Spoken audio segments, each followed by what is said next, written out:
સરસ મજાના કંકોડા વેણ્યા છે મિત્રો. પહેલી આ સારું આજનો છે, પછી આટલી આ વાડી હોરી અને અહીંયા વેલા હતા કંકોડાના સરસ મજાના એવા માલ ખાય માર ખાય એવું હતું. એક ગીધું ભરીને નાખે અહીંયા બોયડીનથી જાણી જઈને જોવા અસલ શાક થઈ જાય. અને આ બીજું ગીજું ભરલાવ્યો છું તો એ પણ હવે ખાલી કરું છું. એટલે આપણે ખેડૂતનો તો ચોમાસાની સિઝનમાં કંકોડાનું જ શાક ખાવાનું. પૈસાવાળા તો ના ખર્ચીને ખાઈ ગઈ, કારણ કે એમને 400 રૂપિયા કિલો એટલે 100 રૂપિયા 250 લેવા કાઠું પડી જાય. અને આપણે તો હાથમાં 2-4 બોયડીના કાંટા વાગે, બાકી શાક ખાવાનું કંકોડાનું જ ખાવાનું. એકદમ ઓર્ગેનાઇઝર વગર ખાતરનું આવા દેશી ચોમાસાની સિઝનમાં જ ખાવા મળે, પછી તો મળે નહીં મિત્રો.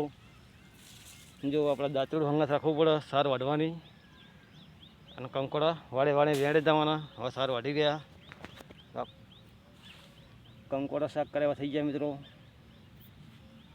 મિત્રો વિડીયો સારો લાગે તો લાઈક કરજો, શેર કરજો અને સબસ્ક્રાઈબ તો જરૂર કરજો મિત્રો. જય હિન્દ, જય ભારત, જય ખેડૂત મિત્ર.